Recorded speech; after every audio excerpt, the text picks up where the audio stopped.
Hi, welcome back to week 2 of sealed product miss. Chris Booster miss something.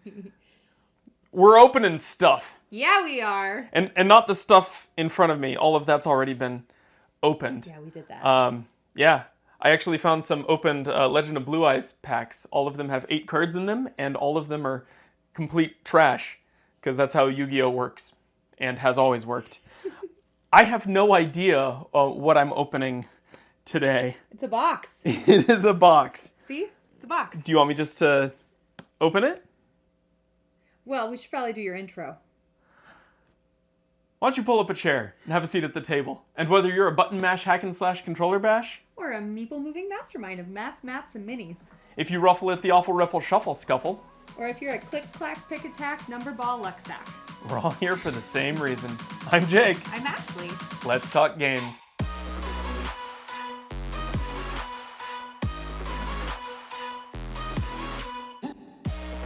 So every week for the entire month of December, my wife is getting me a present. Yeah, I am. And I have no idea what it is. But I do.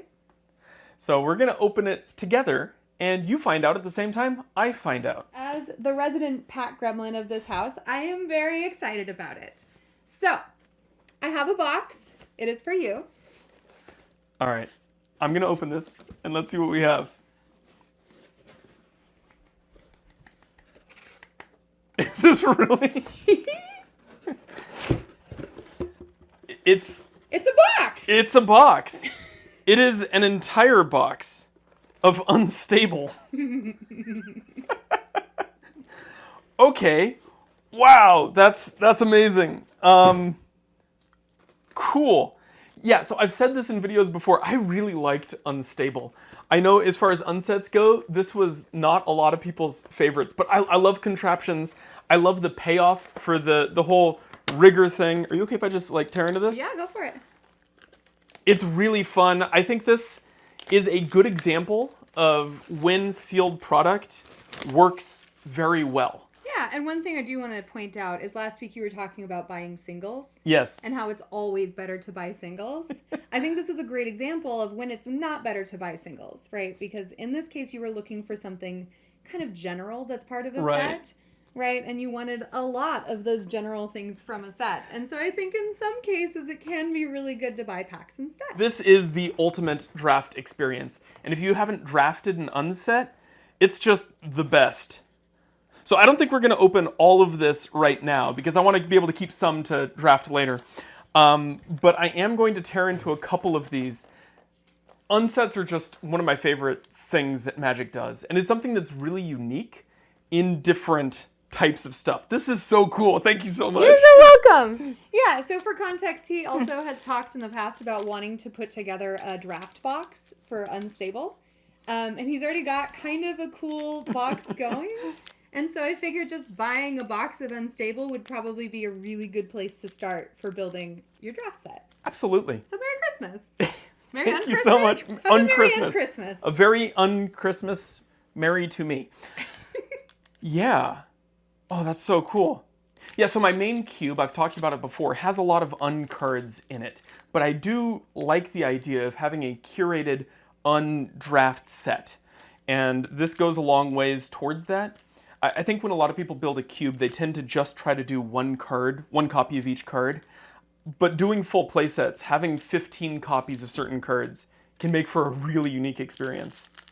And so I think it'd be really fun to do that as a part of this, where you can really make the experience feel cohesive. All right, so let's tear into this. The funny thing about the unsets, 99% of the cards are worthless. Almost the entire value of the set is in the lands and maybe a couple of foils that were printed. But yeah, let's go through some of the weird cards that came out in this. First up, we have a used hazmat suit. This gives a creature +2/+1 in menace, and then whenever a player's skin or fingernails touches enchant creature, that player loses 2 life. Oh. So you gotta figure out how to tap it without touching it. Well, you stick it to an opponent's creature also to make them... Oh, that's a good point. lose life. But, okay. Cool. I'm not sure this card is even good enough in an undraft. But that's awesome. Then we have the Paniac. This is one of my favorite things that this set introduced was rolling dice. It's not something they had really before in Magic, outside of the unsets. And then with the D&D sets, they introduced it.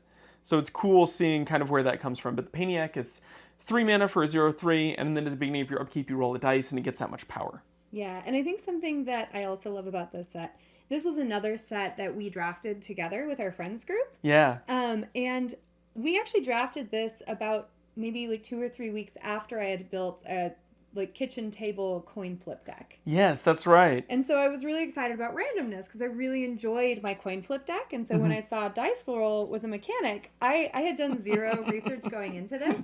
But I drafted every card that had dice roll. And it ended up being so much fun, and my deck had so much synergy kind of moving into it. So that dice roll mechanic is really exciting. Because you had all the squirrels and the win condition off of dice. Yeah. Yeah. No, that was a really scary deck. It was a really fun deck. I was really proud of myself. It was an accidental combo deck. Yes. Because I legitimately was not thinking about strategy. I was just thinking I want to roll as many dice as I can. And it turns out that's a viable strategy when you're unstable. And there's actually... Nice. There's actually a card in here, Lobe Lobber. Okay. That is a 1-card combo if you're lucky enough. Oh, okay, yeah. It's you roll a dice, and if it's a 5 or a 6, you get to roll that dice again. And then with the card where you add up your rolled dice and put counters on it equal to the total pips, and you win the game if you're over 100. Yeah. And then anything that allows you to re-roll dice, like Krark's Other Thumb. Yeah. Yeah, I think you had all of those. I had all of those things. Nobody else was drafting dice roll. I don't know why. Because it only works when you get all of it. You mean, you know, like Yes. I did. Yes. All right, the next card we have here is a Snickering Squirrel. You may tap Snickering Squirrel to increase the result of a die any player rolled by 1. Cool. We got Work a Double, which allows you to assemble 2 contraptions. I kind of also just want to build a contraption deck out of this. I think because that'd I be probably really fun. have play sets of everything relevant now. I think you do. We have the Willing Test Subject. It is a spider monkey scientist. Just a full tongue twister right there in the creature type line. Monkey scientist. Its reach, whenever you roll a 4 or higher, you put a +1/+1 counter on it. And you pay 6 mana to roll the dice. Nice. Nice outlet for infinite mana, too. Then we have the Adorable Kitten. It's pretty adorable. Yeah. This is one of the other mechanics I really like, is the host creatures, where you can combine multiple creatures together. And it was kind of an early version of Mutate. Oh, I Yeah. hadn't put that together, but you're right. Because it's whenever you do a thing, you get another thing, and then Yeah. as they overlap, you can get both interactions across the cards. That's a really good point. I hadn't thought about that. Yeah. So it's one of the things I like about unsets is how they pioneer mechanics that they do in the future. It's also why I like this set, because they had a couple payoffs for mechanics that they put in Future Sight that they brought back in the unset. It's kind of fun. We have Timeout. You roll a 6-sided dice, put any non-land permanent into its owner's library, beneath the top X cards of that player's library. This card would be really good if it wasn't 5 mana. Yeah. But then it wouldn't fit in the unset. Yeah. One of the other things they introduced here that I really like is the watermark mechanic. Because there's a lot of cards in Magic with a watermark, but nothing that interacts directly with that. So the next card here, Secret Base, only taps for colorless, but it can produce mana of any color to interact with the watermark that's on the secret base. So you can build your deck out with a play set of secret bases that care about specific watermarks. And as long as cool. your whole deck is in those watermarks, you have a better mana base. That's really cool. Okay, so I want to read this card. Okay, so Secret Base says, add 1 mana of any color to your mana pool. Spend this mana only to cast a spell that shares a watermark with Secret Base. And then the flavor text is, the Order of the Widget doesn't believe in traveling light. That's great. Yeah. You can't see, but he'll probably show you a picture. The art is basically just a giant moving castle. Like, it's definitely, they just brought everything and the kitchen sink. Absolutely.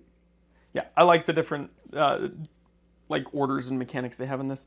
The next one here is Sly Spy. Whenever Sly Spy deals combat damage to a player, that player loses a finger until Sly Spy leaves the battlefield. So you can't use that finger to do things. The finger is chosen by the owner and can't roll dice or touch cards. That's hilarious. Okay, wait. So what happens if you do use your finger for that? Is that is it a warning? If you use your fingers 3 times, does that mean you lose the game? So it would be a game rule violation. So I think the first time it would probably be a warning. Second time would be a game loss. Yeah. That's great. Honestly, doing an untournament with competitive Ariel would be really fun. I think it'd be awesome. Super serious Oh, business. so serious. Absolutely. You'd need like a real You would need an you'd unjudge. Need an unjudge. Yes. Yeah. And then we Or have at least an unstable judge. Yes, it would have to at least be an unstable At least judge. unstable. Yeah. Mm-hmm. Like Mark Rosewater, Yeah, I think would perfect. be good. 10 Yeah. out of 10. We have the half shark half. And again, this is part of those like mutate style cards. And so this one triggers at the beginning of your upkeep, and it has the ability Augment 6. You can pay 6 mana, reveal this card from your hand, and then combine it with a host creature. So you can combine this with the kitten that we revealed earlier. And when you put the cards onto the battlefield, I kind of wish they had done this with the mutate cards, but the way that they overlap actually gives you one cohesive magic card. So it gives you modified power and toughness, and also at the beginning of your upkeep, you do the kitten thing, which is roll a 6-sided dice and then gain life equal to the result. The difference with this over mutate is you can't continue to stack creatures onto each other. Mm-hmm. So it's kind of a one and done, but with some of the mixes and matches, you almost get 2-card combos, which can be really fun. That's awesome. And then up next, we have the Buzzing Whack-a-Doodle. It is a wall of text, but when it enters the battlefield, you and an opponent each secretly choose whack or doodle. So it's a prisoner's dilemma. Then those choices are revealed. When the choices match, Buzzing Whack-a-Doodle has this ability. Otherwise, it has Buzz. So if both of you choose whack, you have tap, target player loses 2 life. If you both choose doodle, tap, you gain 3 life. And if it has Buzz, it's got 2 mana and tap, draw a card. So at worst, it is a slightly better J.M. Day's Tome, I think. Okay, yeah. Mm-hmm. That's kind of fun. You have to negotiate maybe with your opponent a little bit. No, you just have to stare into each other's eyes and come to an agreement. Yes, you There's have no to talking. sense it. You no feel agreed. it. You have to feel. Yeah. Then we have Gruzilda, the Monster Masher, is our rare. And combined, enchanted, and equipped creatures you control have menace. That's so fun. Yeah. So it's kind of an early, like, modified creatures you control that Yeah. they did in Kamigawa. Uh-huh. And then it has the ability 5 mana, tap, put 2 target creature cards from graveyards onto the battlefield combined. And so combined creatures in this sense have total power equal to the summed power of the 2 creatures, toughness equal to their total toughness, and it has their names, mana cost, types, texts, and flavor boxes. Text boxes. Flavor boxes. I mean, does it say... It doesn't say anything about flavor text, but I assume it would be combined flavor text. It does say text boxes, so I would assume that includes flavor text. Some cards do care about that in the unsets. It's an unset. But this is also just a pseudo-mutate ability and can create a lot of merged one-card combos with something that taps and something that untaps. So a question that I have, you're talking a lot about how this was kind of a testing ground almost for Mutate. Mm-hmm. Is our unsets something that are commonly used as testing grounds? Is that something that happens with them? Or like, what is the purpose of an unset? The purpose of an unset has changed over time. Okay. The first unset was just to show how wacky rules can kind of fit into the rules of Magic. Cool. As an example, they had the rock lobster, paper tiger, and scissor lizards. Okay. And each one had protection from the one that they beat. That's And so really the fun. 3 of them together, have this like rock, paper, Perfect scissors triangle. interaction. The true starter Pokemon. And it's kind of a joke on how protection works. Yes. Choose your starter. Exactly. But that kind of thing, where it was just kind of like poking fun at the rules of Magic and how they interact. Yeah. Then they had the shoe tree, where I believe its power and toughness was equal to the number of shoes you could put on the card. Okay. They had Chaos Confetti, where you could rip a card up and throw it onto the battlefield, and it destroyed everything the pieces were touching. It was a play on a couple old cards that you actually had to physically throw onto the table. Mm-hmm. There was a card, I think it was in Unstable, called Slaying Mantis, which was the same thing. Okay, yeah. Where you have to like throw it like a ninja star at the table and have it land on things. So that was kind of the initial unset, was just look at all these weird things we can shove into Magic. Yeah. And it demonstrates the flexibility, I think, of the Magic rules. Unstable, I guess before this they had, what was the second one? Unhinged? I think it was Unhinged. Unhinged had a lot of like play with the words and letters in the game, and that was something that Magic had always shied away from. Right, you'll find very few old cards reference specific other cards. I think all the way up until like the Unspeakable, I want to say, was one of the first Magic cards named on another card. There's just a couple of cards like that, and yeah, so Unhinged had some of those effects, and also a lot of just the weird play on word type stuff. There's one card with infinite attack, things like that, where it's just like it doesn't really work in Magic, but the rules in Magic are flexible enough to support it. Unstable was where they started to introduce some rules like mutate, like a few of these other extra tokens and things that you introduce with the widgets that you crank, kind of being like clue tokens or map tokens that are introduced later. Yeah. It mostly works. There's a few weird things. Kind of like Sharp Eraser. Yeah, a little bit, yeah. Sharp Eraser is referencing a test card that we got to play with at Magic 30. It was super fun, but it super like broke the rules. Yeah. My favorite thing was when Mark Rosewater looked at you and was like, "This will never be printed in Magic." Yeah. Just okay. Again, a lot of the cards that interact specifically with like the way the words are constructed on the cards are always hairy, because cards are sometimes printed with different wordings, and they want to be able to update that as they go. And if you have things that are dependent on how many lines of text or how many times different things appear, they don't work as well. Yeah, it's really dependent on getting a specific printing, which makes Magic a little bit less playable for general audiences. Absolutely, yeah. And then after Griselda, we have the reason why everybody buys unsets, and this is an unstable swamp. It's so pretty. Yeah, just the fullest possible art. It's so pretty. They are stunning. And in foil, it's just amazing. Yeah, I love the full art lands in this set. They are really cool. And then behind the land, we have a couple contraptions. I believe this is possibly one of the most complicated mechanics that Wizards has ever made. I think it definitely beats out banding or any of these old weird ones like Rampage. I think this is on par with map tokens for weird outside the game items. And if anybody complains about clue tokens or treasure tokens, just show them this. This is what they could have. But the way contraptions work, I'm actually going to turn one of them upside down so you can see. But you'd have a whole separate deck of contraptions that you would then draw from when you assemble a contraption. Certain cards assemble contraptions. We didn't get any in this pack, but it came with contraptions anyways. When you assemble a contraption, you choose where you want your contraption to go, across the 3 sprockets at the bottom of the card. It sounds like I'm talking about a completely different game. It really does.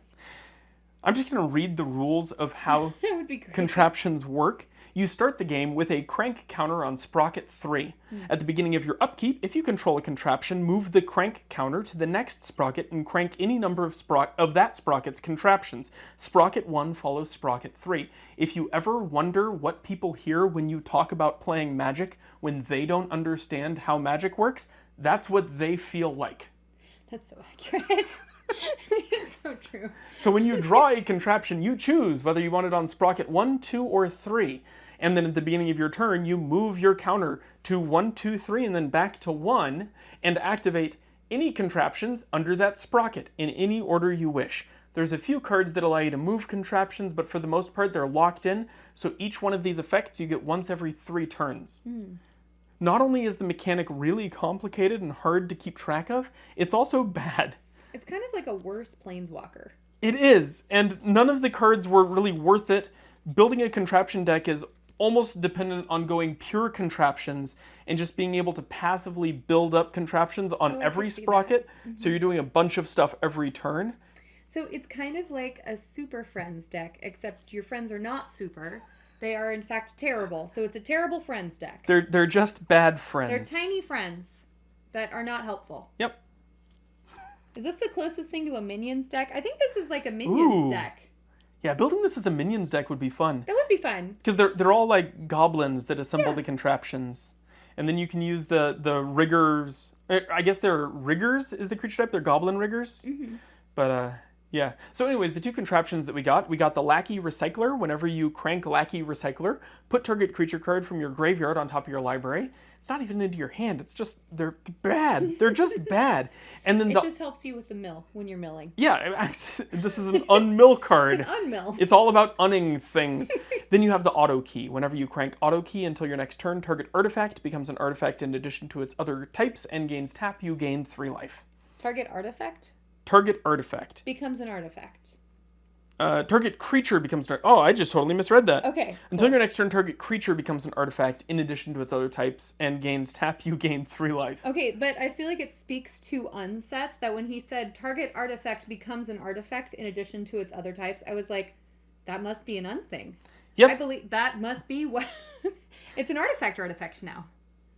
It should also be noted that each one of these contraptions has the same watermark as some of the guilds within the unset, even though there's no real way for those guilds to interact with it. They just represent cards from that guild and play for the things that care about that. That's cool. There's a lot of care that went into the design of this set that makes it work really well, but it really feels like a completely different game from Magic. Absolutely. This was them looking at stuff and being like, we want to have some fun. What can we do that kind of works and is really fun, but not regular works. Just a little bit off works. Exactly. So something that's kind of fun on the back of this box. So this came out in like 2017. It has I'll put a picture of it up so you can see it. But it has a label called Contraption Viability Testing. And it really feels like that's the how complicated can we make the game with outside of the game tokens without breaking Magic the Gathering. Oh, absolutely. And so it was kind of a testing ground because this is before treasure tokens and all of those other things really took off. You'll note that a lot of clue tokens and treasure tokens are 2019 and onward, which is 2 years after this. So this was testing the waters a little bit for those cards really ramping up. And then I could just read the notes on this. First, it has a number of different formats listed. It says it was tested in draft, constructed, tournament, which is crossed out, and then Commander is left unchecked. Which makes me want to play it in Commander so badly. Yeah, absolutely. Yeah. And this was during the time where they were going back and forth on whether to introduce silver-bordered stuff to Commander. And there's currently a big project being done of identifying which silver-bordered cards can safely be included in Commander from older sets because of this. And then finally, two-headed giant, and then there's a note, possibly five-headed giant. And then it says, note, solve for maximum head capacity where X equals neck, surface, and Y equals massive giant. Sorry, that's so ridiculous. Whoever wrote that, this is what the set is for. It's amazing. It's so good. I'm so dumb. I love it so much. The chaos! Okay, It's really good. It's really good. That's so funny. And then the other note on this, under results, it says, success finally after 13 years of tireless research, my work is complete. They said I was mad. They said stable contraptions were a pipe dream. I laugh in the face of such limited thinking. The framework for contraptions was staring them in the face, and the fools here too small-minded to see it. Stability? Irrelevant. Irrelevant! And the other thing is, actually, no. I think 13 years is the gap from the rigger from Future Sight. Yeah, that's what I was going to say. From the Steam Flogger boss. Why bother with such trifles when unstable contraptions were there, waiting for a truly inspired visionary to conceive it? Now they will discover how wrong they were. Now they will rue the day they questioned my genius. With my initial tests complete, I must redouble my efforts. The full implications of this work must be discovered and documented. Expendable test subjects will be required. So I actually have a question for you about this set. Yes. Is this the set that was referenced in Future Sight? So, sort of. Okay, because you have a really funny story I about do, that. I It's do, actually kind of a actually. sad story, but it's a great story about opening packs. Yes. So I feel like you need to talk about it right now. So, Future Sight was one of my favorite sets ever. And one of the things they did in Future Sight is every pack had a card from the future. And it had this unique frame. They just did it in the Mystery Box 2 that they put out, had the Future Sight frame. But at the time, people were a little not sure about it. But what was interesting is each one of those Future Sight frame cards was supposed to be a mechanic that didn't exist yet. So they had a broken cycle of lands, they had creatures with weird abilities, they had all sorts of stuff that just didn't exist in the game. And one of the cards was Steam Flogger Boss. I'll put it up on the screen. But it is 4 mana for a 3/3 with the following abilities. Other riggers you control get +1/+0 and have haste. Secondly, if a rigger you control would assemble a contraption, it assembles 2 contraptions instead. So they designed this, and I don't know if at the time they knew where that ability was going to go. I suspect they didn't, but they decided to include it in Unstable. And when Future Sight came out, the girl I was dating at the time was just getting into Magic. Not me, different and one. She had just bought her first booster pack, and it was a Future Sight pack. And she opened it, and the rare was a Steam Flogger Boss. And she asked how it worked. Great. It's the worst. And having to explain, the rare that you got is actually an inside joke in the game, that this is something they might do in the future. And technically that card doesn't do anything right now because riggers don't exist. It makes itself slightly bigger and it buffs Mistform Ultimus. And that's about all you get out of it. And so to have the payoff to that joke be an unset is a little bit insult to injury because the card is still not used in the real game of Magic because riggers still don't exist. I guess you could throw it in a Morophon deck as like an extra thing, but contraptions also don't exist. Anyways, it's really good in Unstable, and that's it. But what's funny is when they printed Unstable, it is the only black border card in the entire set. They reprinted it in black border for Unstable. I'm glad they at least reprinted it for Unstable. That would have been so mean if they were like, no, you had to get the joke 15 years ago. It's only for the inside people. Yeah. I do think it's really funny. So Mark Rosewater has a podcast, and I love listening to it on the Drive to Work. It's his Drive to Work podcast. But in that, he talks about the history of sets and set creation. And one of the things he references is talking about Future Sight. And he talks about how in Future Sight, it was an interesting set because the people who were already really entrenched in Magic the Gathering loved it. They thought it was great. They thought it was so fun and funny, and they loved it. And the people who were not as entrenched in Magic the Gathering didn't. And I think your story is exactly why, right? Yes. Because you are somebody who is always kind of been entrenched in Magic the Gathering. So when the set came out, you got the inside jokes. The entire Time Spiral block was amazing to me. With the reprints of old cards in the old border in Time Spiral, the alternate color versions of cards in Planar Chaos, and then the future cards from future sets in Broken Cycles in Future Sight. It's just the perfect progression of past, present, future. And I loved everything about that block. It was super fun. Also, the standard environment was great because it was gigantic for that time. So you had a lot of options with how you played the game.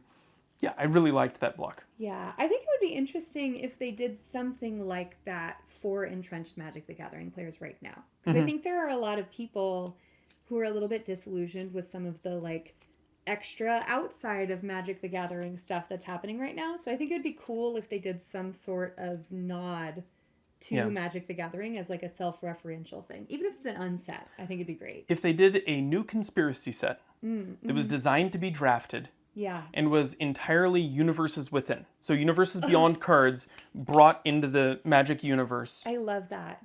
That is the biggest nod to entrenched Magic players. I would love to see that. It would allow them to bring back a bunch of stuff, print the One Ring in a more accessible format, and just solve a whole lot of problems with the universes beyond cards. Yeah, and even if they made it something where it was silver bordered, I feel like you could then at least have cards that were these extra universes or universes beyond cards within the like art scheme, color scheme, flavor of Magic the Gathering. So if you're not as interested in that, then you have something for you too.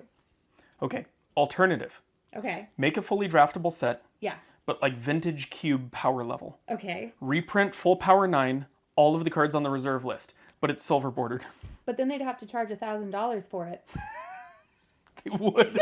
They would too. They'd be like, look at this draft set. It's $2,500 per draft. Oh, they absolutely would. But that would be amazing. It would be amazing. I'm sorry for pulling the rug out from under you. Did you just feel the same way you felt the first time? I did, yes. I'm so sorry. Anyways, the last card in the pack is a squirrel token. It's really fun. Squirrels! I love the But way they you use the have art to like here. reference it as a silver bordered squirrel It token. is a silver bordered squirrel. Yeah. Yeah. It's also it's a sipping shiny. silver bordered squirrel. It's a shiny sipping silver bordered squirrel. Is there any S's that we can add otherwise? Probably. And it's a unstable. Unstable silver bordered squirrel that's sipping. Well, it could be sipping Chardonnay. We don't know. It's true. Yes. We're not sure. We're not sure. We're not certain. We're not certain. We're not certain the silver bordered squirrel is sipping Chardonnay. Because we're unstable. We're unstable. Yes. Awesome. Well, I hope you had fun. Yeah. Thanks for watching. Yeah. Thank you for getting me this too. This is amazing. I'm gonna have so much fun with this. We are definitely gonna draft this in the next couple weeks. Good, because I got this It for should be you a blast. selfishly. Yes. Because I'm a selfish, unstable.